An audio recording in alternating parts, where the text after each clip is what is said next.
매주 금요일에는 조국혁신당 원내대변인인 신장식 의원과 함께하고 있습니다. 와병 중에도 휴가가 뭐예요? 어김없이 매주 저희 스튜디오를 찾아주시는 분입니다.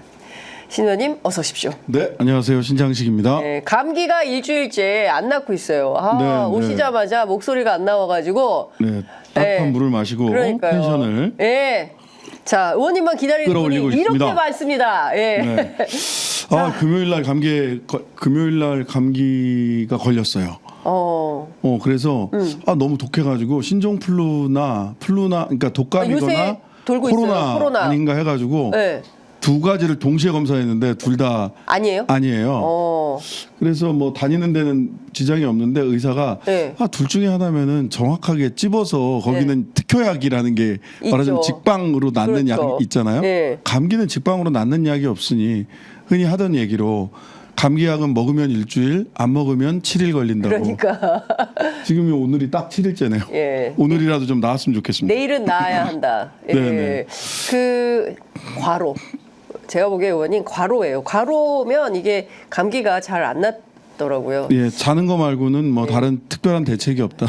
주무실 시간이 없고 일은 너무 많고. 근데 이거부터 좀 여쭤봐야 될 것 같습니다. 정말 저 깜짝 놀랐는데요. 김건희 여사 명품백 사건, 그리고 이재명 대표 응급 헬기 이송 사건, 이 사건 지휘하던 국민권익위원회 국장님이 스스로 생을 마감하신 사건이 어제 갑자기 보도가 됐습니다. 네, 저도 어제 그 보도 보고 깜짝 놀랐고요. 그래서 이분이 국회에도 출석을 하셨던 분으로 기억을 해요. 국회에 출석을 하셨는데 저는 뭐 굳이 그 공무원들에게 책임을 묻고 싶은 생각은 없었고 어차피 그 정승윤 부위원장이나 유철한 위원장, 유철한 위원장은 뭐 본인이 뭐 계속 뭐 알고 있는 게 없다. 그러니까 정승윤 부위원장이 핵심. 정승윤 부위원장이 핵심이고 원래 반부패 조사 관련해서. 는 정승윤 부위원장이 책임자예요. 유철한 위원장은 갈등이 있었다는 거잖아요.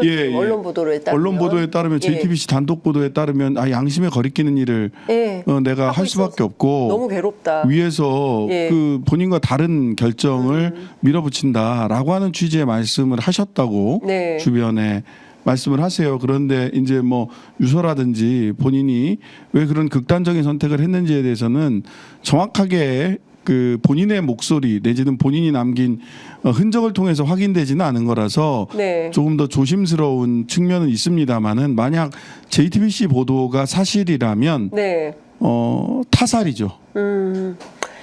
타살이다. 정승균 부위원장, 유철한 위원장 그리고 대통령실은 책임져야 됩니다.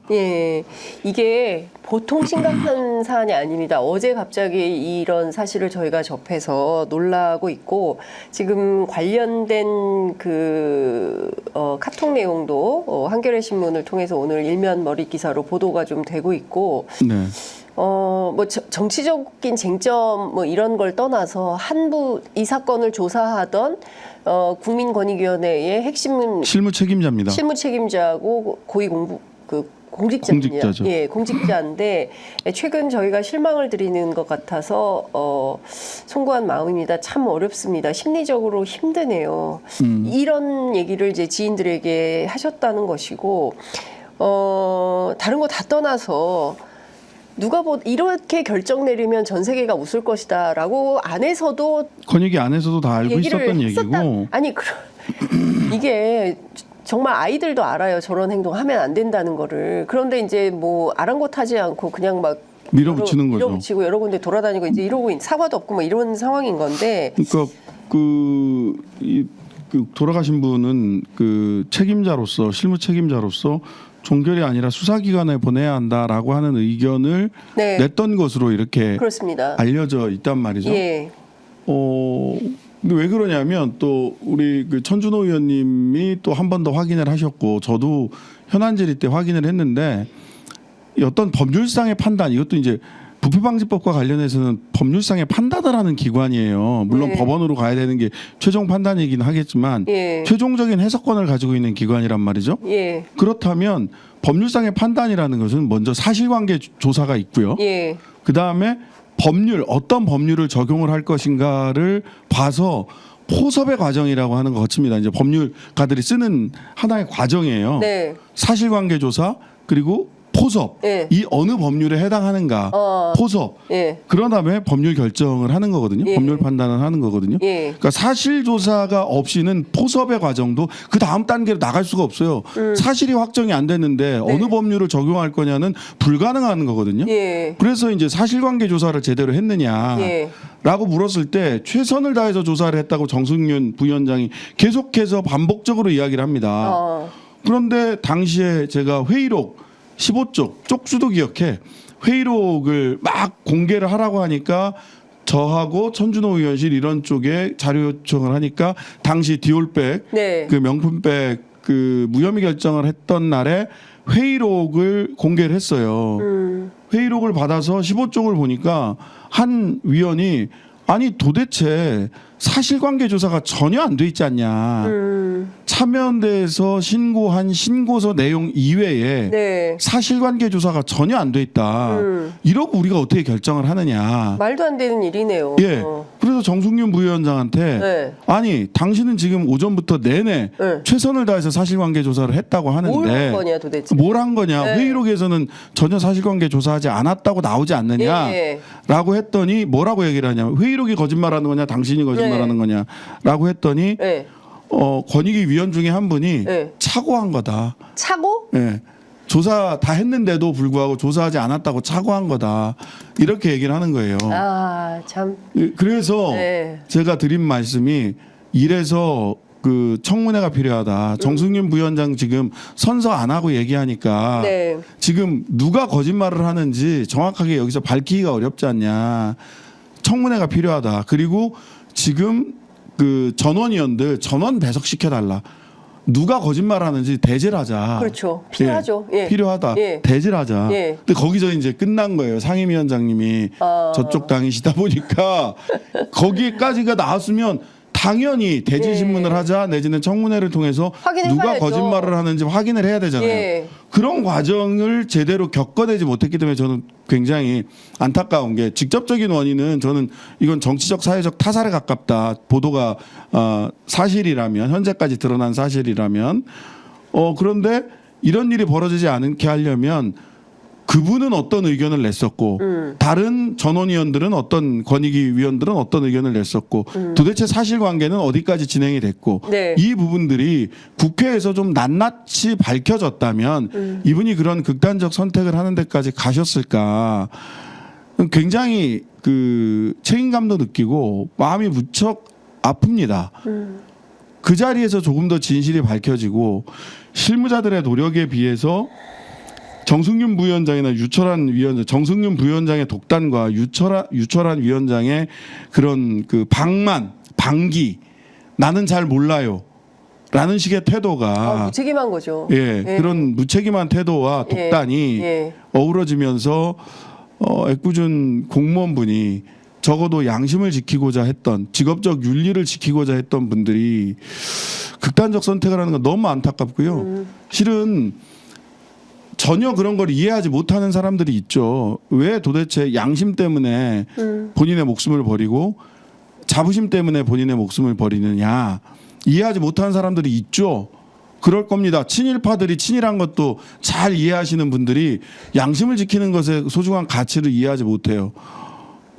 그렇기 때문에 사람이 짐승과 다른 거거든요. 그렇습니다. 예, 그런데 그렇게 하지 않으셨으면 좋겠어요. 좀 견뎌주셨으면 좋겠어요. 저희가 저 해방 이후에 그 독립운동 했던 항일운동 했던 수많은 애국 선열들이 살아라. 그럼요. 예, 죽지 말고 살아라. 살아서 뭐라도 해라. 네. 이런 말씀들을 하시지 않으셨습니까? 네. 지금은 우리가 그러니까 지금 나라 뒤집어질 일들이 너무 많아요. 너무 이기념 관장의 세상에 일성이 친일파 구명입니다. 아니 세상에 8.15 광복절을 인정하지 않는 사람을 갖다가 놓고 뉴라이트가 아니라고 또 보훈부는 얘기를 하고 광복회 항의에 대해서 저거 뭐 저기 자기들 그 이권 때문에 그렇다 이런 식으로 폄훼하고 매도하고 보수의 상징 같은 이종찬 광복회장을 그러니까요. 두고 예의도 없어요. 그러니까요. 보수가. 정말 예, 이렇게 세상에 깜짝 놀랐습니다. 이 사건으로 조금 더 들어가 보면 네. 한겨레와 통화한 이 국장님의 그 지인이 지난 6월 27일 김 국장이 술자리에서 전화를 걸어와서 권익위 수뇌부에서 김 여사 명품 가방 사건을 종결하도록 밀어붙였다. 라는 취지로 괴로움을 토로했고 네. 내 생각은 달랐지만 반대할 수 없었다. 힘들다. 이렇게 털어놓았다는 겁니다. 네. 지금 뭐가 중요한 포인트냐면요. 정승윤 부위원장의 휴대전화인 것 같습니다. 네, 네. 무슨 얘기를 한 겁니까 도대체 이분에게. 그러니까요. 실무 책임자에게 수뇌부가 무슨 얘기를 한 건지 이거 수사해야 되는 거 아닙니까? 사람이 죽었습니다. 네, 직권남용의 여지가 예. 그 말을 하자면 직권남용이라는 게 자신의 직권을 남용하여 공무원들로 하여금 의무 없는 다른 사람들로 네. 하여금 의무 없는 일을 하도록 하는 거거든요. 예.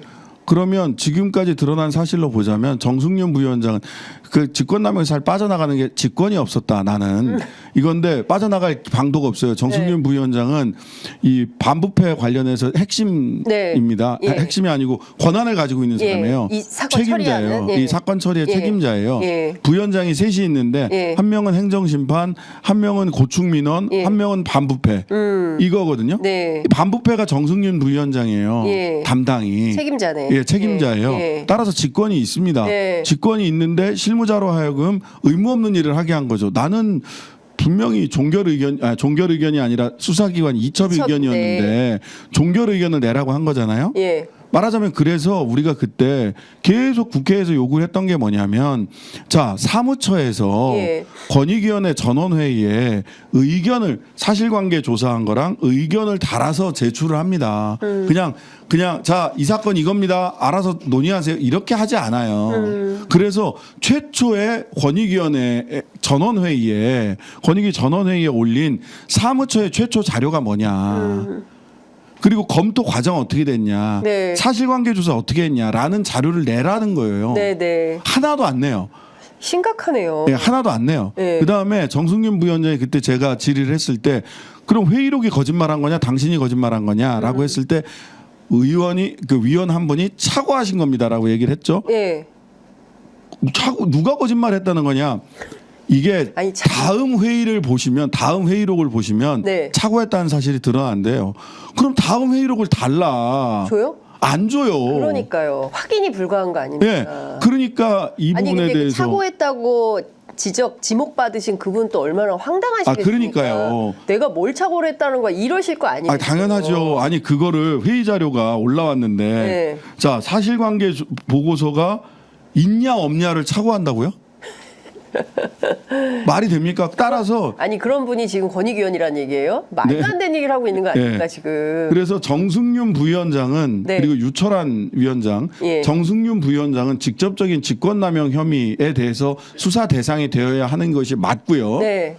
공수처에도 뭐 고소고발이 된 걸로 저는 알고 있는데 여튼 이것만으로도 요 드러난 사실만으로도 직권남용의 그 수사 대상이 되는 게 직접적 수사 대상이 되는 게 맞고요.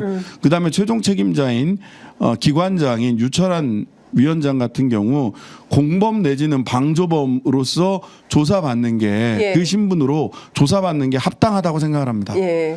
이전에 국회 차원에서도 하필이면 그 권익위원회도 정무위 소속 기관이 소관 기관이고요. 네. 그 독립기념관장을 대통령에게 추천한 네. 보훈부도 정무위 소관 기관이에요.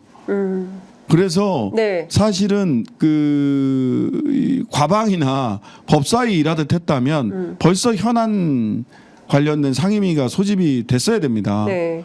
근데 여전히 좀 감감무소식이거든요. 아니 근데 진짜 이런 얘기 하시는 분들이 있어요. 그때 갈등이 있을 때 그냥 차라리 민주당에서 상임위를 다 맡아서 했어야 됐다.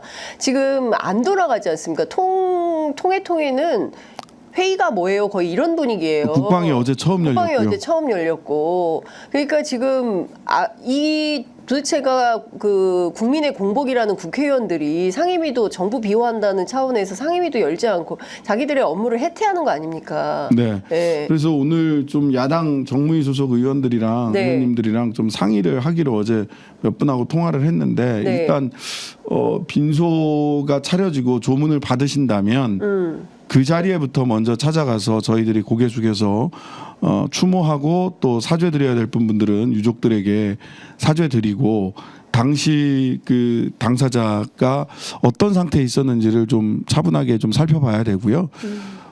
보도가 사실이라고 한다면 또는 보도의 내용을 검증하기 위해서라도 적어도 현안 질의 그리고 청문회 나아가서 이 건은 전체적으로 국정조사가 필요한 사안이라고 생각을 합니다. 네. 다만 국정조사는 야당과의 협의가 무척 또 난관이 있기 때문에 네. 여당과의 협의가 적어도 상임위원회에서 현안 질의 내지는 청문회까지는 한번 세게 밀어붙여야 되고 가능한 국정조사까지 가야 된다. 그리고 수사기관은 즉각 직권남용 혐의로 유철한 의원, 유철한 그 권익위원장과 네. 정승윤 부위원장, 네. 특히 정승윤 부위원장은 수사하지 않으면 수사기관의 직권남용이다. 저는 이렇게 생각합니다. 네. 직무유기다.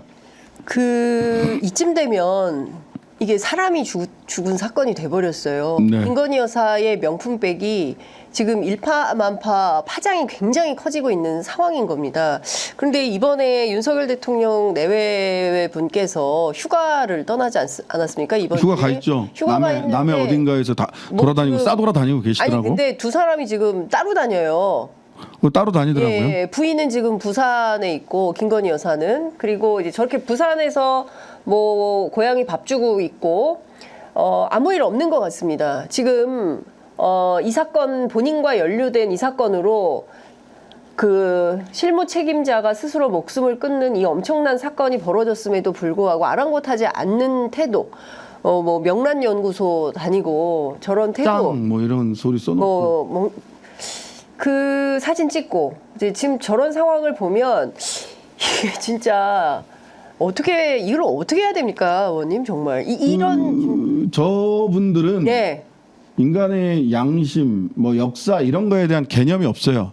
그냥 아주 쪼잔하고 짜잘한 본인의 자존심, 돈, 뭐 그런 거 말고는 좀 돋보이고 싶은 욕심, 뭐 이런 거 말고는 제가 보기에는 그 이외의 부분에 있어서는 죄송합니다만 소시오패스 같다라는 느낌을 요즘은 받아요. 그게 개사과의 확장판이에요. 그러니까요. 지금 그 얘기를 그 김순덕 칼럼도 얘기하고 있어요. 아 그래요? 예. 지금 이 정무 감각을 어떻게 할 거냐 도대체. 개사과 공감 능력이 없는 거예요. 공감 능력이. 시즌 3 이렇게 되고 있는 거 아니냐. 그러니까 지금 상황이 어떤지, 민생이 얼마나 어려운지, 그리고 하필이면 주가가 폭락하는 날 휴가 가가지고 저렇게 시장 가서 상인들하고 어울리고 뭐 이런 사진들을 대통령이라는 사람이 올리고. 대통령 놀이하는 것 같아. 거기다가 네. 군대도 안 갔다 온 사람이 근데 그 네이비 그 티셔츠 입고 돌아다니고. 천안함 티셔츠 또 입고. 천안함 티셔츠 입고 돌아다니고 네. 병정놀이 합니까? 지금 속에 사람들이 천불이 나는데 정말. 아 정말 열 오르네.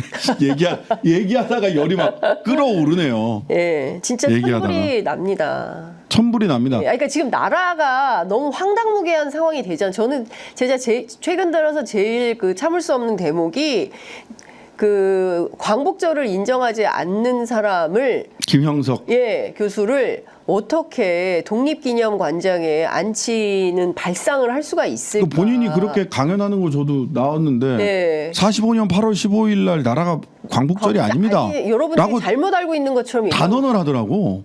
그러니까 본인은 무슨 근거를 가지고 그런 얘기를 하는 겁니까, 진짜? 아니 그거는 이제 연장선에 있는 거예요. 그분이 또 그런 얘기도 했던 거잖아요. 그때 주권이 없었다. 일본 국민이다. 일제 강점기에는 조선인들은 나라가 없는 사람이고 한국인이 아니라 일본 국민이다. 한국 신민이죠. 당신은 한국 신민이지. 그 황제 천황의 자식들 아닙니까? 국민학교. 한국 신민학교가 국민학교잖아요. 네.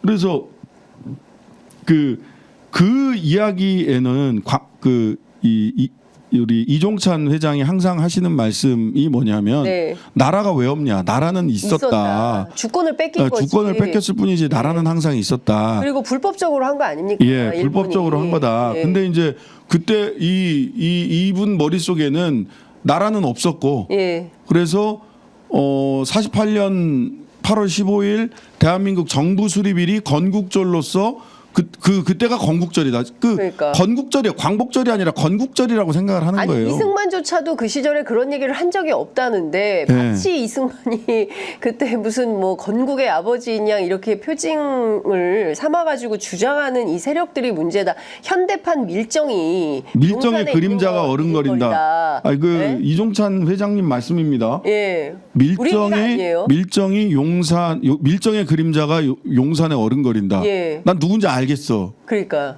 저도 누군지 짐작은 가요. 예? 예. 낙하손해상 받은 셋 중에 한 사람이겠지. 한 사람은 일본 갔고 한 사람은 용산에 있고 한 사람은 또 다른 데 있는. 낙하손해상 받은 사람이 딱 3명 아닙니까? 예?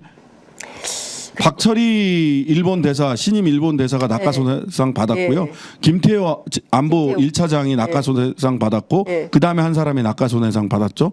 박철희 일본 대사는 김준영 의원 등의 증언에 따르면 아베랑 사진 찍은 걸 가장 자랑스럽게 딱 그 자기 연구실에다 갖다 놓고 사는 사람이었다고 해요.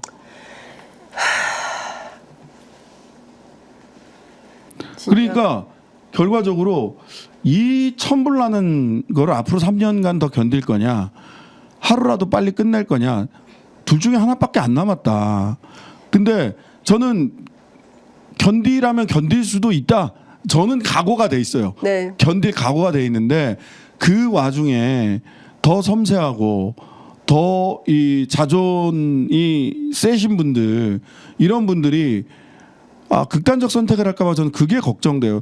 정말 그러지 않으셨으면 좋겠어요. 견디세요. 예. 잘 견뎌주셨으면 좋겠어요. 네. 하루라도 빨리 여러분들의 그 섬세한 마음을 있는 그대로 보여줄 수 있는 세상을 만들기 위해서 최선을 다해서 노력하겠습니다. 그리고 다시 한번 말씀드립니다만은 공무원 여러분들 그렇게 조금 더 견뎌주시고 공범이 되기보다는 여전히 말씀드립니다. 기록하고 나는 언제 어떤 초안을 어떻게 냈고 누가 이렇게 안을 변경하라고 했고 하는 것을 꼼꼼히 다 기록해 주세요. 네. 정말로. 네, 이 김 국장과 통화한 지인분께서도 이런 얘기를 했다고 합니다. 조금만 참으면 역할을 할 날이 올 것이다. 그럼요. 예, 조금만 기다리시라. 심리적으로 힘들어도 조금만 견디시라 얘기했는데 지금 아마 현업에 계시는 공직자분들께서 너무 고통스러울 것 같아요. 이 정부 시작하자마자 전 정권 탓하면서 무차별적인 감사받느라 일을 못하겠어요. 이런 정도였는데 지금 상황에서는 또 다른 형태의 지시로 고통받는 분들이 계시다고 한다면 이거 누가 지켜드려야 되거든요. 굉장히 고통스러워하시는 분들 제가 직접 이렇게 그런 고통을 저도 이렇게 듣는데 네. 방송통신위원회나 방송통신심의위원회에 계신 직원분들이요. 많습니다. 꼭 잘 견뎌주셨으면 좋겠어요. 예. 정말 그 참으로 올해 무덥고 그리고 고통스러운 나날들이 지나가고 있고 남들이 고통을 받거나 말거나 나는 모르겠다라고 왜 따로 다니는지. 그러니까 왜 따로 다니는지. 따로 지내다가도 휴가는 대체로 가족이 함께 가거든요. 그래, 주말 부부도 휴가는 같이 가요. 가는데 이 부분은 참 특이해요. 뭐 그런 얘기도 있어요. 그 대통령께서 그 소위 이제 제2부속실이 만들어지면 뭐 그쪽으로 소속될 사람들에게 요즘 그분은 잘 계신가라고 물어봤다는 얘기도 있어요. 요즘 그분은 잘 계신가? 소통을 안 하시나? 이런 생각이 좀 드네요. 네. 이어서 더 열받는 얘기 또 여쭤보도록 하겠습니다. 검찰 통신조회 의원님 받으셨죠? 저도 받으셨죠? 받았어요. 저도 받았어요. 이게 뭐 아유 지난주 진짜. 금요일 날 네. 몸이 아파가지고 이제 오후에 그 가서 저녁 식사 전에 이제 병원에 약 받아가지고 이제 이렇게 약간 약에 취해 있었는데 네. 졸려가지고. 네. 근데 문자가 뛰고 왔더라고. 그래서 네. 처음에는 네. 이거 뭐야, 이거 누가 보이스피싱을 이렇게 보냈나 네. 하고 이제 닫아놨어요 핸드폰을. 그 다음 날 보니까 이거 보니까 번호가 네. 보내온 번호가 네. 사건 관련된 통보를 받았던 중앙지검 번호인 게 맞는 거예요. 오, 예전에 받았던 번호. 예전에 어떤 사건이 진행돼 중앙지검에서 사건이 진행되다가 이게 이렇게 됐습니다, 저렇게 됐습니다 하고 문자를 받았던 기록이 쭉 있을 거 아니에요. 예, 반부패 조사부. 예, 반부패 조사부는 아니고 그냥 중앙지검에서 중앙지검에서 왔던 번호랑 똑같은 거예요. 그래서 이게 피싱이 아니구나라고 이제 자세히 보니까 이것 봐라 하는 찰나에 이제 이재명 대표가 그거 올렸더라고요. 페이스북에. 난데? 의원님도 87번이에요? 저는 87번이 아니라 번호는 조금 다르더라고요. 116번? 예, 뭐 그쯤이었던 것 같아요. 87번과 116번이 이렇게 쭉 있는 거죠. 그죠? 지금 6개, 6, 7개의 그 문서 번호가 있다. 민주당에서 파악한 바에 따르면. 그래서 저도 이제 당내에서 파악을 해보니까 의원님들 중에는 없고 당지자 중에는 있더라고요. 그러니까 제가 보기에는 도대체 저는 또 뭐 기자니까 취재를 해야 되잖아요. 그래서 연락을 했더니 안 알려줘요. 어떤 항목에 해당하는 거냐, 내가 테러리스트라는 거냐, 증거인멸의 우려가 있다는 거냐. 그러니까 그 부분이죠. 일단 저는 이게 그 직접적으로 사찰이다. 그 통신 이용자 정보 제공 이렇게 생각하지는 않습니다. 그런데 사찰이 될 첫 단추죠. 왜냐하면 기록을 보관하고 있다는 거예요. 그리고 쭉 제가 저희들이 이제 검사 출신들이 많기 때문에 이거 폐기 규정이 있냐 없대요. 그게 제일 문제 같아요. 네, 그게 제일 문제예요. 한번 통신 이용자 정보 제공을 받으면 이 정보 제공이 그냥 이 번호 쓰는 사람은 신장식이에요만 있는 게 아니라 이 번호 쓰는 사람의 성명, 주민등록번호, 주소, 전화번호, 아이디, 가입일, 해지일 이게 다 제공되는 겁니다. 설마 비밀번호도 주진 않겠죠? 아이디는 준대요. 나 정말. 이용자 성명, 주민등록번호, 주소, 전화번호, 아이디, 가입일 또는 해지일을 제공하게 돼 있어요. 그러면 가입일, 해지일을 이제 3개 통신사에 다 물어볼 거 아니에요? 그러면 어느 통신사에서 몇 월 며칠 날 어디로 갈아타고 이것도 다 알게 되는 거고 내 주민등록번호하고 주소까지 다 알게 되는 거예요. 그러니까 검찰은 내가 어디 사는지 내 주민번호가 어떻게 되는지 주민번호 넣으면 대충 뭐 개인정보도 더 나올 수도 있잖아요. 아이디까지 다 알게 되는 거라서 이거를 보관하고 있으면 언제든지 디지털 캐비넷에서 꺼내서 사찰을 시작할 수 있는 거죠. 이 점이 가장 문제입니다. 그래서 현재 사찰하고 있지 않아요 라는 것은 변명이 안 됩니다. 그리고 왜 이렇게 많이 한 거냐는 거예요. 명예훼손 사건에 대해서. 명예훼손 사건이면 그 매체나 기자 뭐 공범을 찾아야 되는 이유가 없잖아요. 우리가 공범도 아니고. 근데 이제 그건 이제 명예훼손 사건으로 원래는 선거에 조직적으로 개입하려고 했다라고 얽어매려다가 실패한 거잖아요. 그러니까 명예훼손으로 간 건데 초반에는 이거 사건을 할 때는 저것들이 그 말하자면 소위 부산저축은행 커피를 타졌냐 안 타졌냐로부터 시작을 해서 김만배, 신학림, 그다음에 봉지욱, 장윤선, 신창식, 이재명, 추미애 다 엮어서 다 한 통속으로 좌파 언론과 민주당이 짜고 낙선 공작을 했다. 거짓 뉴스로, 가짜 뉴스로. 옛날 같은 무슨 간첩단 같은 그런 거를. 그러니까 그 최소 3,000명, 많으면 뭐 봉지욱 기자는 몇만 명일 거다 이렇게 추산을 하시던데, 한상진 기자인가요? 하여튼 추산을 하시던데 이것 자체가 말이 안 된다라는 것이고, 그 다음에 또 그 지적을 해야 되는 거는 7개월간 통지유예했다는 거죠. 미루다. 그 사이에 선거가 있잖아요. 네, 선거가 있었죠. 4월 선거가. 근데 7개월간 통지유예를 할 수 있는 건 법적으로 미룰 수 있는 한도를 다 미룬 거거든요. 기간상.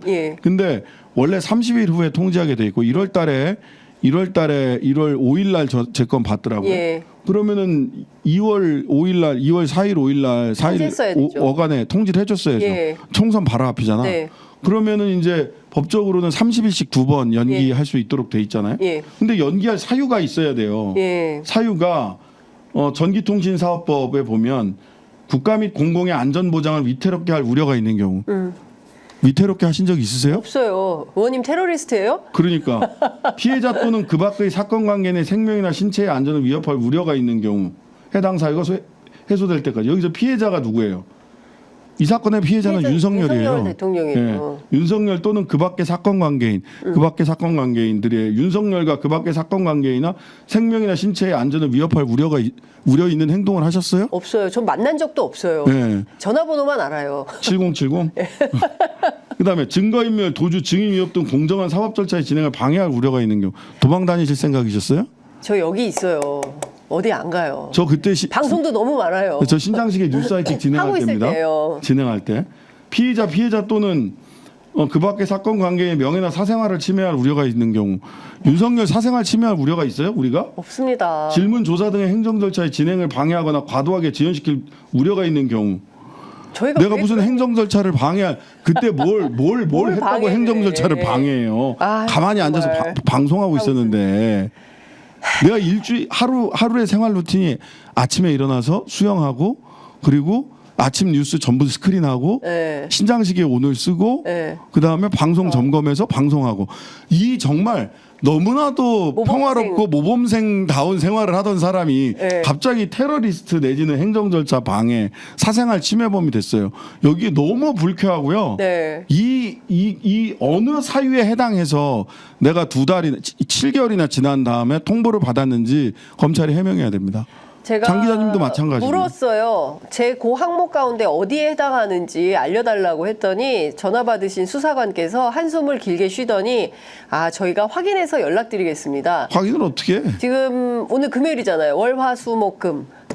일주일 지났죠. 예, 연락이 없습니다. 예, 기다려보겠습니다. 검찰이 뭐라고 답변하는지 저도 기다려보도록 저는 하겠습니다. 공개적으로 기자회견하면서 검찰에게 질문을 했어요. 네. 그러니까 전화 꼭 해야 되는지 모르겠는데 필요하면 예. 전화라도 해서 다시 예. 이거 왜 이거 계속 전화해야 됩니다. 이거 저 통신조회 받으신 분들 가만히 계시면 안 되고요. 다 직접 전화해서 기자들은 다 전화해서 확인하는 것 같아요. 네. 예, 뭐 전화해서 확인하는 게 어떤 직업이기 때문에 기자들은 하는 것 같은데 정치인들은 잘 안 하시는 것 같아요. 근데 직접 전화해서 물어봐야 됩니다. 왜 이런 방식으로 하는 건지. 민주당은 통신자료 조회 당시 중앙지검 반부패 수사 1부장이었던 강백신 검사 탄핵소추 관련 의혹도 여기에 포함을 하겠다라는 판단인데요. 조국혁신당은 좀 어떤 입장 갖고 계십니까? 아니 당연히 네. 어차피 탄핵소추 청문회 할 거니까 네. 청문회에서 이 내용도 물어봐야죠. 네. 지금 질문을 강백신한테 그대로 하면 됩니다. 그렇습니다. 무슨 왜 이렇게 한 거냐? 왜 이렇게 한 거냐? 예. 어떤 수사 필요에 따라 조회한 거냐? 예, 통신 자료 어디 있냐? 예, 아직도 보관하고 있냐? 7개월간 유예한 이유가 뭐냐? 네. 일일이 답변하라고 해야 돼요. 일일이. 그러니까요. 서면으로 먼저 답변하라고 해놓고 예. 거기에 서면 답변이 시원찮으면 그 자리에서 가만히 두면 안 되죠. 그러니까요. 그러니까 어쨌든 그거는 국회 법사위 차원에서 이루어지는 거죠. 법사위 차원에서 해야 예. 되는 거죠. 법사위 예. 차원에서 탄핵 청문회를 하기로 했으니까 예. 그 탄핵 탄핵 대상이 되고 있는 검사들에 대해서 탄핵 사유가 있는지를 청문회를 통해서 밝혀보자라고 네. 했으니까. 예. 하여튼 그때도 저희들이 현장 취재를 통해서 도대체 강백신 검사가 뭐라고 얘기하는지 확인을 좀 해보도록 하겠습니다. 네. 이원석 검찰총장 임기가 내달 15일까지가 끝나는데요. 두 번째 검찰총장 후보자 4명이 추려졌습니다. 뭐 어찌됐든 뭐 어버치나 매치나 윤핵검이다. 윤석열 대통령과의 근무연이 다 있는 사람들이고 누가 되든 뭐 큰 기조의 변화가 있겠냐라고 하는데 의원님 기조의 변화가 없죠. 네, 의원님 판단에는 넷 가운데 누가 가장 유력한 것 같으십니까? 지금 뭐 세간의 세 평은 여의도 서초동 세 평은 심우정입니다. 네. 왜 심우정이래요? 두 가지가 있는데 네. 예, 다른 분들은 윤핵관인데 네. 심우정은 김핵관이다라는 얘기가 있고요. 네. 예. 김핵관? 예, 휘문고등학교 동문이에요. 그렇다니까요. 그 김건희 여사 오빠랑 휘문고등학교 동문이고. 예. 그 다음에 아버지가 심대평 전 충남지사 자민련 예. 그 옛날 공화당 자민련에서 오랫동안 정치를 했던 그래서 그런 뭐 충청권 민심이랄지 뭐 이런 것까지를 고려했을 때 김핵관인데다가 뭐 그렇다라고 해서 지역적으로도. 지역적으로도 그래서 심우정 법무부 차관이 유력하다는 썰이 네. 서초동에서 돌고 있다라고 전해 들었습니다. 예. 그 정상명 전 검찰총장. 예, 인추위 위원장이 어떤 얘기를 했냐면 이분 잘 아시는 것처럼 윤석열 대통령의 멘토죠, 예, 멘토. 멘토 중에 네. 완전 멘토 이렇게 알려져 있는데 엄중한 상황을 헤쳐갈 지혜가 있는 분으로 선택했다. 어떻게 하나만 소리, 쌀로 밥 짓는 소리 하고 있네. 아니 근데 이게 누구에게 엄중한 상황인 거예요? 그러니까 엄중한 상황이라기보다는 대한민국의 이게 검찰의 독립이 네. 그렇게 외쳤던 네. 검찰총장의 독립이 네. 검찰의 독립이 매우 위중한 상황이죠. 그런 엄중한 상황이죠. 대통령이 초래한 상황이고요. 누구에게 엄중한 상황이라는 거야 지금? 그러니까요. 검찰이 지금 뭐 그 기소권, 수사권 분리될 수도 있는 그런 엄중한 상황이라는 얘기인가요? 그냥 쌀로 밥 짓는 얘기예요. 예. 그냥 아무나 찍겠다라는 얘기고. 예. 근데 이분이 와서 해야 될 일은 뭘까요? 그러니까 심우정이요? 예, 지금 중요한 포인트는 김건희 여사 관련된 사건들, 명품백, 도이치모터스 주가 조작 이 사건들에 대해서 사실상 무혐의 수순으로 가고 있는 거 아니냐. 그러니까 저렇게 싸돌아다니지. 다 예감하고 있는 거죠. 그럼 뭐 누구라고 말씀은 안 드렸습니다. 싸돌아다니는 사람이 하도 많아가지고. 예. 아니 근데 지금 그 이원석 총장은 이 수사에 대해서 문제가 있다고 보는 거잖아요. 국민들께 사과도 했고. 마지막으로 한번 소리 한번 지른 건데 네. 그냥 뭐 의미 없는 괴성으로 끝나고 있는 거죠. 7초간의 침묵으로 네, 끝났다. 7초간의 침묵으로 끝나는 거예요. 네. 그렇게 검찰의 독립성 뭐 이런 이야기들을 했는데요. 그것이 네. 전부 다 사실은 본인들의 정치를 위한 입에 발린 변명거리에 불과했다라고 하는 것을 스스로 입증하고 지금 떠나고 있는 겁니다. 네, 검찰 굉장히 부끄러운 조직이 될 것 같아요. 부끄럽죠. 예, 살아있는 권력에 대해서 세게 칼을 들이대. 얼마나 살권수 얼마나 말을 많이 했습니다. 그러니까. 살아있는 권력에 대한 수사, 살아있는 네. 권력에 대한 수사 한 게 뭐가 있습니까? 그러니까요. 살아있는 권력에 대해서 아첨하고 있는 거 아닙니까? 살아있는 권력을 살살 네? 야 헐겠다 씨. 아유 진짜 답답하다라는 생각이 좀 듭니다. 저희가 앞에서도 잠깐 얘기를 하긴 했는데 이 문제 보통 심각한 게 아닙니다. 이 그 삼복더위에 네. 광복회 회원들이 독립기념관 앞에서 퇴진할 때까지 김형석 교수가 독립기념관장에서 물러날 때까지 계속 집회하겠다고 하고 계십니다. 아유 어르신들 저는 건강이 걱정돼요. 네, 그런데 여기 민주당 국회 몫으로 추천돼 있던 이사들이 다 금원다 버렸어요. 도저히 항의 표시로. 겸상을 못하겠다. 아니 근데 이게 항의 표시로 그만두고 말 일입니까? 뉴라이트 인사가 독립기념관장에 앉아도 되는 거예요? 보니까 1987년 개관 이래 단 한 차례도 없었어요. 이런 분이 친일의 그런 행적 적 있는 없어요. 분들이 네. 독립기념관장에 어디 거기를 가겠습니까? 그런데 윤석열 정권에서는 이런 분을 그냥 막 해요. 하는 거예요. 막 해요. 네. 그러니까 이 행태가 저는 이제 총선 끝나고 나서 네.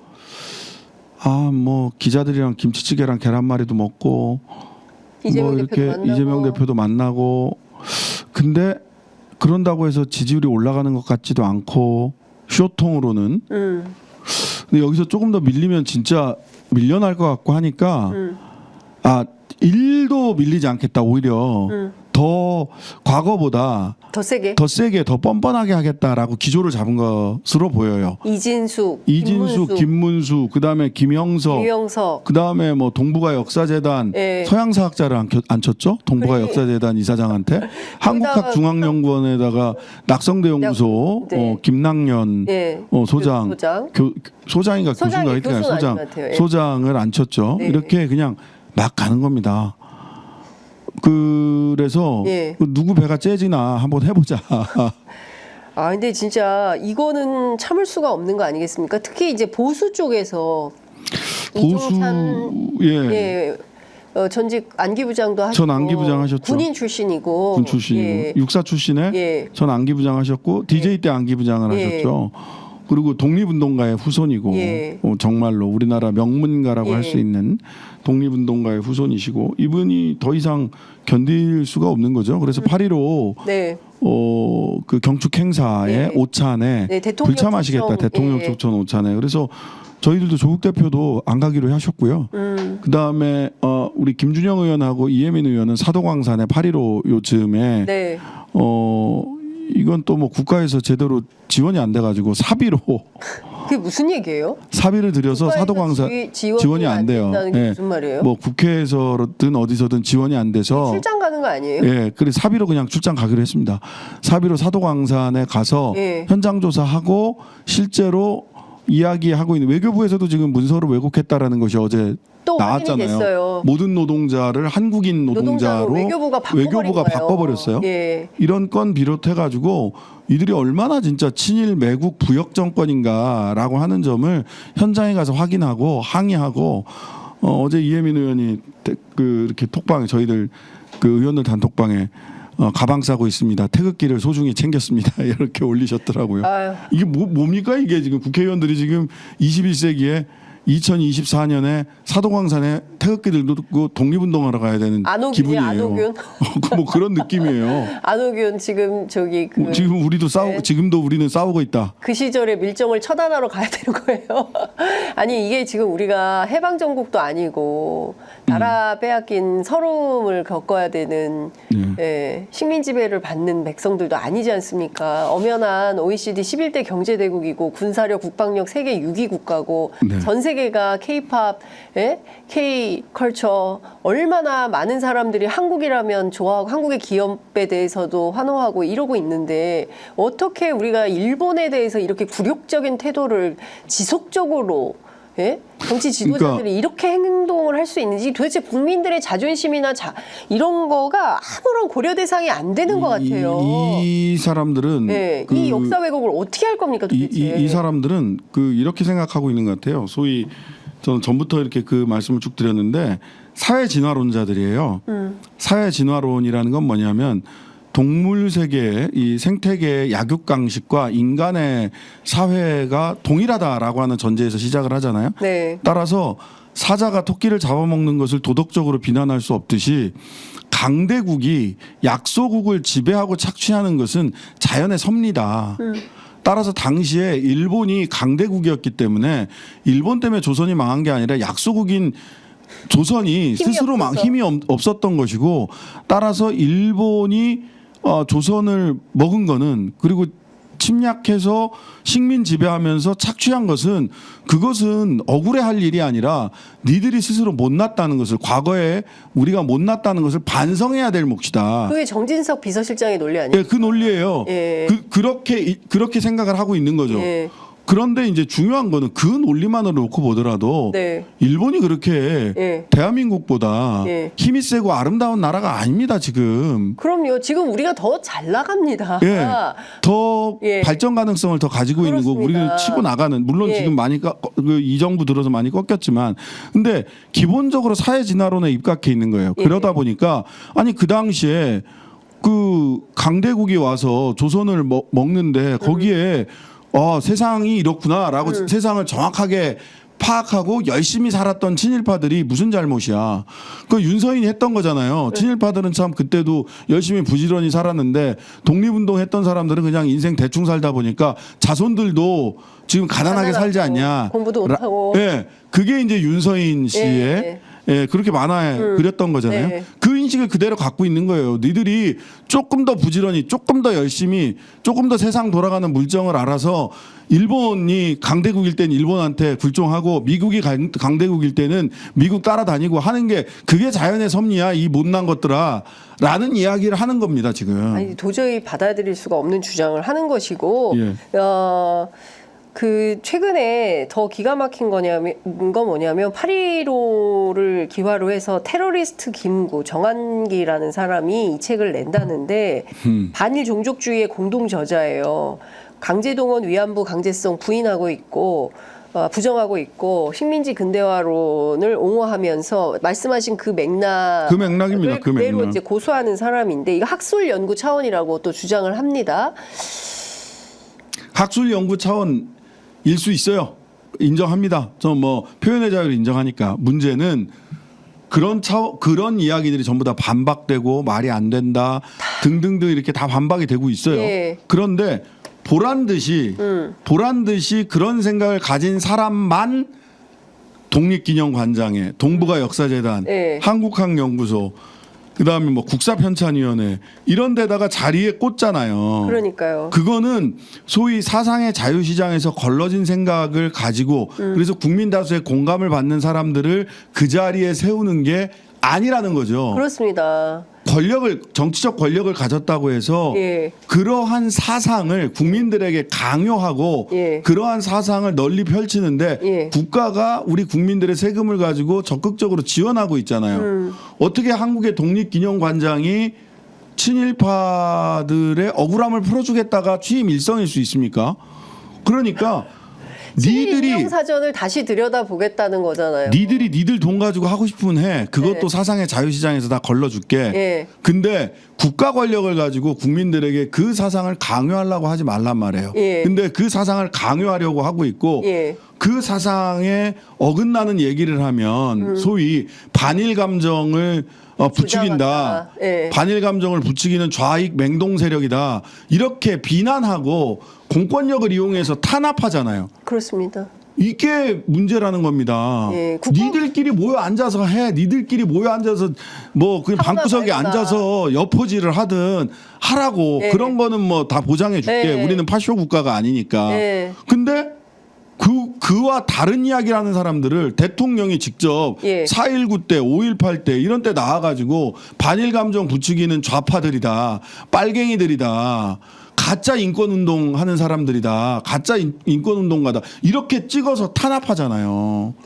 그건 말이 안 된다는 겁니다. 적어도. 정치 권력이 그렇게 할 수 있도록 허용해서는 안 되는 거죠. 그럼요. 예. 무슨 공산 전체주의 세력이네 이렇게 뭐 얘기를 반국가 하잖아요. 세력이네 뭐네 이렇게 지목하고 지목하고 갈라치고 뭐 3,000명씩 그 통신조회하고 이러는 거 아닙니까? 그렇습니다. 그러니까 이런 부분들에 대해서는 국가 폭력에 해당하는 겁니다. 국가 폭력입니다. 예, 이거를 어떻게 용인할 수가 있겠습니까? 그리고 그동안 우리가 수많은 역사 공부를 통해서 확인하고 검증하고 알아낸 역사적 사실관계들까지도 심지어 김구는 종북 주사파가 만들어낸 역사적 허상에 불과하다 이런 주장을 하는 사람들을 니들끼리 하라고 나 진짜 니들끼리 화딱지가 방구석에 나가지고, 앉아서 예. 방구석에 앉아서 아주 그냥 물고 빨고 하세요. 진짜. 이승만 물고 빨고 하세요. 정말 있을 수 없는 일이 백선엽 벌어지고 물고 있다. 빨고 하세요. 니들끼리. 근데 왜 그걸 강요하냐고 그러니까요. 국민들한테 예. 폭력을 사용해 국가 폭력을 사용하면서 강요하냐고. 있을 수 없는 일입니다. 이것 좀 여쭤보겠습니다. 지금 세 번째 최혜병 특검법이 네. 어제 발의가 됐습니다. 김건희 여사, 이종호, 블랙펄 인베스트 전 대표 두 사람을 수사 대상에 포함을 시켰는데요. 그 얘기도 합니다. 연말 가기 전에 두 번 더 돌아갈 수가 있다. 뭐 그럴 수 있죠. 예, 또 거부권을 행사할 것이기 때문에 네. 이거 어떻게 해야 됩니까? 일단 더 커지고 더 센 법이 온 거예요. 예. 아니 물론 그 더 커지고 더 센 법을 저희들은 그 재의결 부결되자마자 박은정 의원하고 제가 가서 네. 윤석열 수사외압 의혹 최혜병 사건에 대한 윤석열 수사외압 의혹 특검 해가지고 윤석열 대통령을 수사 대상으로 명시해서 이미 제출을 했어요. 네. 그리고 이번에는 이제 민주당이 예. 그 이제 몇 주 지난 다음에 민주당이 김건희 여사를 이종호 블랙펄 인베스트먼트 대표 건과 연관하여 김건희 여사를 수사 대상으로 지목한 법을 낸 거죠. 네. 그러면 이제 두 개가 합쳐지면 부부 특검이 되는 건데요. 부부 종합 특검이 되는 부부 종합 특검이 되는 네. 겁니다. 결과적으로 이제 그게 이제 법사위 안에서 논의가 될 겁니다. 법사위 안에서 논의가 되면서 윤석열, 김건희 두 명이 다 명시된 특검 법안이 본회의에 올라가게 되는 거죠. 네. 자, 이제 문제는 네. 이 반복을 어떻게 해결할 거냐. 그게 핵심인 것 같아요. 저는 그래서 저희들이 며칠 전에 이런 말씀을 드렸어요. 두 가지 말씀드렸는데 네. 아니 그래서 제3자 특검을은 안 내실 거냐. 그래서 아니 그걸 왜 기자분들이 이제 묻더라고요. 네. 그걸 왜 우리한테 묻습니까? 한동훈한테 가서 물어보고. 물어보셔야 됩니다. 제3자 특검을 낼 거냐 안 낼 거냐. 네. 안 낸다면 그때 얘기했던 건 거짓말이냐. 신장식이 얘기한 것처럼 당신 먹튀냐라고 물어봐야 된다. 기자들이. 예, 기자들이 낼 거냐 안 낼 거냐를 그쪽에 물어봐 보셔야지. 네. 왜 우리 보고 먼저 낼 의향이 있냐고 물어보시냐고. 우리는 덧센 특검을 이미 냈어요. 네. 그 다음에 하나 협상의 여지로 내놓은 게 하나 있습니다. 국정조사입니다. 국정조사. 말하자면 자, 야 현실적으로 난 내고 싶은데 아주 선회한다 쳐요. 난 내고 싶은데 윤핵관들이 친윤 의원들이 죽어도 이건 못 낸다고 한다. 이건 탄핵으로 가는 길이니까 절대 낼 수 없다고 하니 내가 낼 수는 없다. 이거를 그러면 국정조사는 받을래 그러면? 자 이건 수사는 아니야. 네, 조사야 조사. 예. 그러니까 국정조사는 그럼 합의할 수 있겠네. 자 그래서 네. 센 특검을 냈지만 네. 우리는 국정조사안을 또 제출을 할 거예요. 네네. 국정조사안을 제출을 해야 된다. 국정조사 받아야 된다라고 조국혁신당이 얘기를 했어요. 그러면은 저는 제발 가서 물어봐 주셨으면 좋겠어요. 저희들은 한동훈 대표한테 물어본 거예요. 당신이 최혜병 사건의 진실을 밝혀야 된다라고 얘기한 것이 진심이라면 그리고 당내에서 이러저러한 어려움 때문에 직접 지금 내기 어렵다면 그래도 내야 된다고 생각하지만 정치인으로서는 10명만 있으면 되는 거니까 네. 법안 내는 건 국정조사는 어떻게 할래? 이것도 못 받아? 그럼 당신 정말 나쁜 사람이야. 근데 뭐 자기 이것 때문에 이걸로 그 당대표 됐기 때문에 낼 겁니다. 이런 얘기는 하고 있어요. 아니 내라고 그러니까 근데 내라고. 안 내고 있어요. 내라고. 벌써 몇 주가 7월 23일 날 대표되고 지금 아니 그러면서 8월 하고도 깐족깐족하면서 금투세 토론합시다. 금투세 토론합시다. 금투세 얘기만 하고 네, 있어요. 금투세 얘기만 하고 있어요. 예. 금투세 토론합시다. 아이고 뭐 후보라서 안 되면 박찬대하고 토론합시다. 정말 한심합니다. 예. 그리고 뭐 15,000원 줄여드리겠습니다. 전기세. 전기세 15,000원 줄여드리겠습니다. 가스비는 왜 올렸어? 가스비 올렸어요. 가스비 이번에 네, 가스비 여름이니까. 올리면서 슬쩍 네. 네, 전기세로 퉁치고 넘어가는 거예요. 그리고 겨울에 전기세 올릴 거예요. 또 올리겠죠. 저는 100% 예상합니다. 예. 왜냐하면 지금 감당을 할 수가 없어요. 네, 그 한전의 누적 적자. 네, 한전의 누적 적자를 감당을 할 수가 없어요. 예. 근데 한전 누적 적자 일정하게 예. 그 전기료를 올리지 않을 수 없고요. 예. 그 공업용 전기료를 올려라 뭐 이렇게 산업용 얘기를 하시는데 그것도 어느 정도 우리가 하도 얘기를 하니까 산업용 전기료도 어느 수준까지는 올라와 있는 것도 사실이에요. 네. 그러면 전반적으로 전기료를 올리고 이건 답은 너무 뻔히 정해져 있거든요. 그러니까 기본적으로 국민 눈속임 하는 거 아니에요? 예, 눈속임 하는 거예요. 예. 전반적으로 전기료를 올리되 에너지 바우처를 통해서 예. 저소득층에게는 충분히 에너지 기본권을 보장한다. 그렇죠. 라는 정답이 정해져 있어요. 이거는. 예. 100가지 얘기를 해도 정답은 정해져 있습니다. 예. 전기료는 인상하고 예. 대신 에너지 바우처를 통해서 에너지 기본권을 보장한다. 이렇게 정해져 있어요. 근데 지금 가스비 올렸거든요. 이번에. 가스비 예. 한여름에 가스비 안 나오니까 가스비 눈속임 하느라고 슬쩍 가스비 올리고. 슬쩍 올렸어요. 여름에. 그다음에 이제 겨울 되면 전기료 올려야죠. 이제. 예. 이렇게 갈 거예요. 눈속임 하는 거예요. 금투세도 눈속임 하고 있어요. 무슨 네. 대만 얘기하는데 대만 얘기를 우리나라랑 갖다 댈 수 있는 게 아니에요. 아니잖아요. 전혀.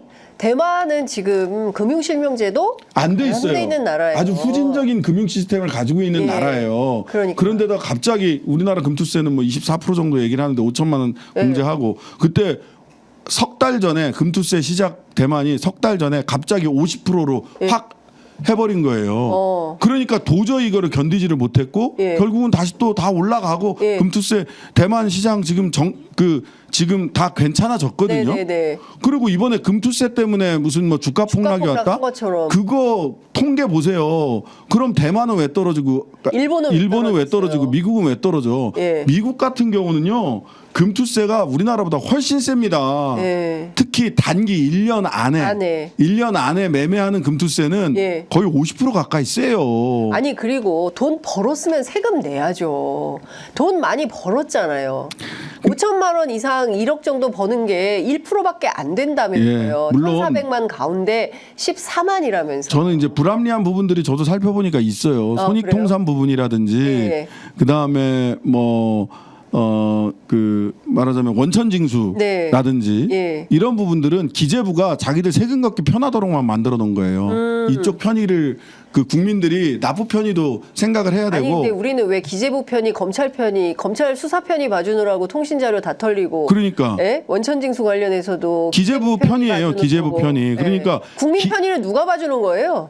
국민의 편이라고 네. 하는 측면에서 손봐야 될 대목은 있지만 기본적으로 금투세에 대해서는 그 소득이 있는 곳에 조세 있다라고 네. 하는 기본 원칙을 가지고 가야 됩니다. 그러니까 조세 형평성이라는 것을 아니 그리고 저는 다 떠나서 뭐 금투세 없애 뭐 종부세 깎아 뭐 무슨 상속세 인하해 뭐 어떻게 하자는 하면 거예요? 그러면 도대체 뭘로 어떻게 하겠다는 건전재정 어떻게 하는 거예요? 건전재정 누가 하는 거예요? 건전재정 어떻게 하자는 거예요? 그러니까요.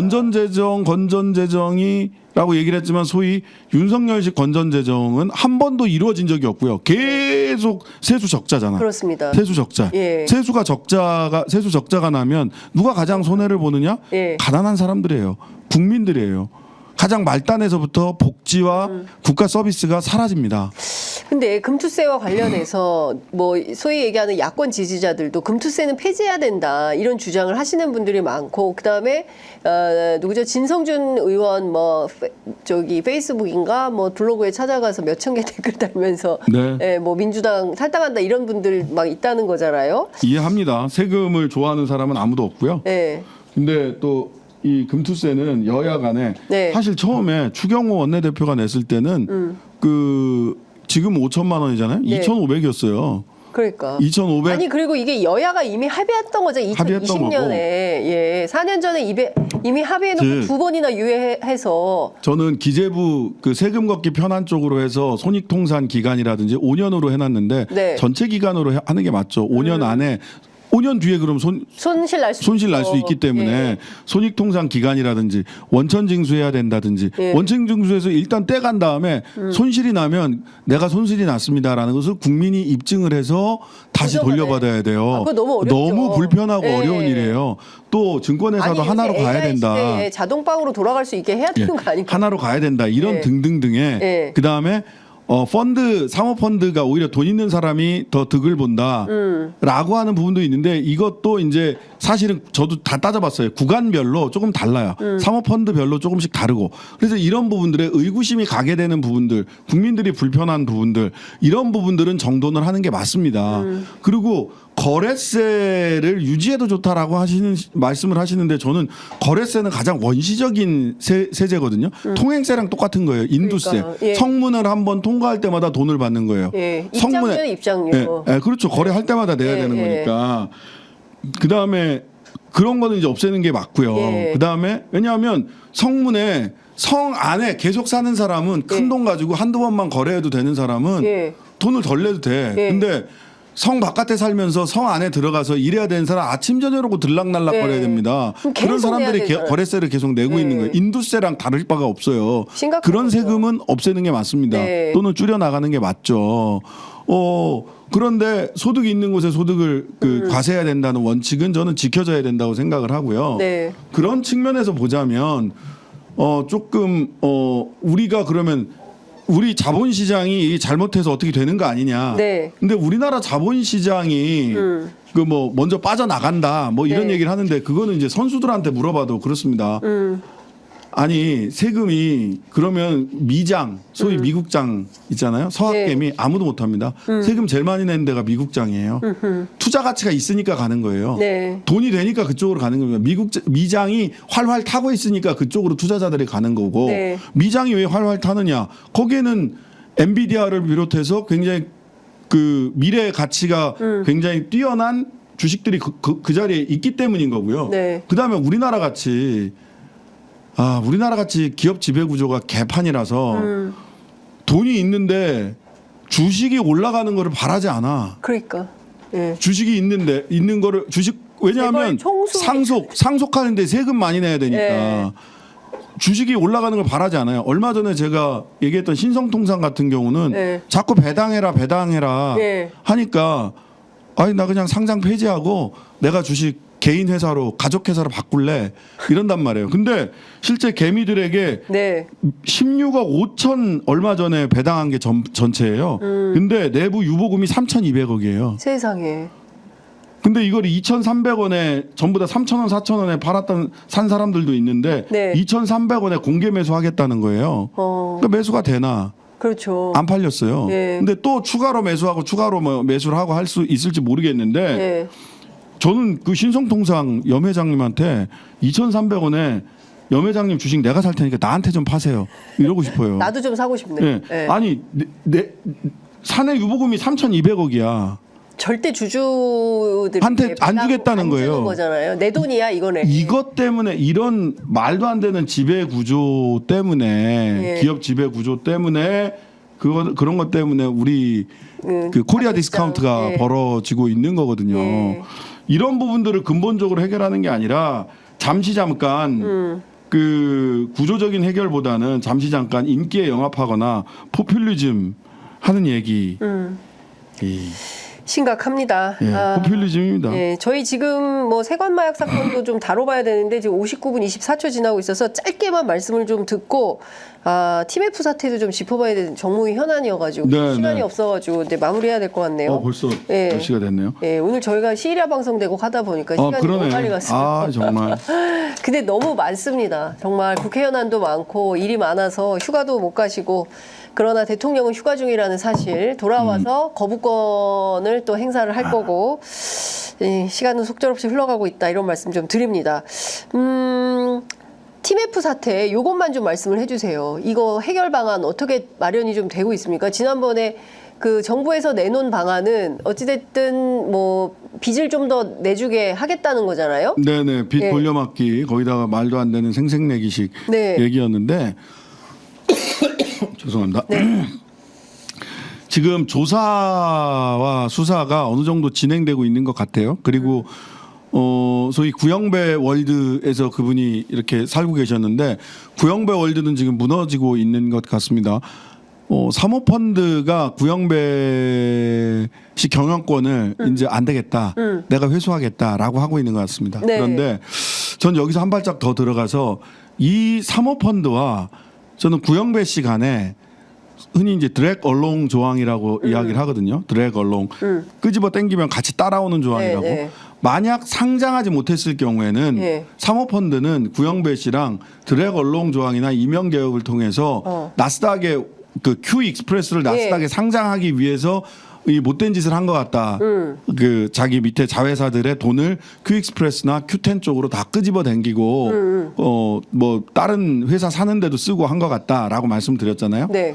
그러면서 이제 사모펀드가 큐텐과 큐익스프레스에 투자했던 원래는 재무적 투자자였는데 실제로 이거를 주식으로 의결권을 갖는 주식으로 바꿀 수 있는 조항이 있는 것으로 보이고 네. 그러면 실제로 경영권을 자기들이 갖겠다라는 거예요. 그러면은 여기에 드랙 얼롱 조항이 있다면 보통은 있어요. 네.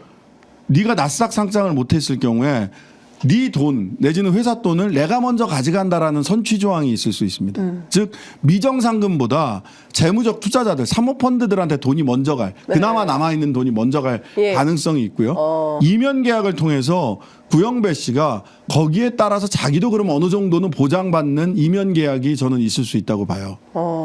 이거는 이제 선수들끼리 그러니까. 하는 짓입니다. 짬짬이 비슷하게. 예. 그래서 저는 수사와 조사 이게 이제 국회의원 권한의 한계인데 여기까지 못 간단 말이에요. 그래서 예. 수사와 조사가 실제로 이 사모펀드와 구영배 간에 드랙 얼롱 조항이나 이면 계약이 있는지 여부까지 찾아야 된다. 그래서 여기에 그 불법적인 이면 계약이 있다거나 할 경우에 네. 그걸 반드시 찾아내서 예. 이 사모펀드에게 돈이 갈 게 아니라 예. 큐텐에 있는 돈이 그나마 남아있는 돈이 예. 미정산 피해자들에게 예. 셀러들에게 갈 수 있도록 하는 것까지를 철저히 조사해야 된다.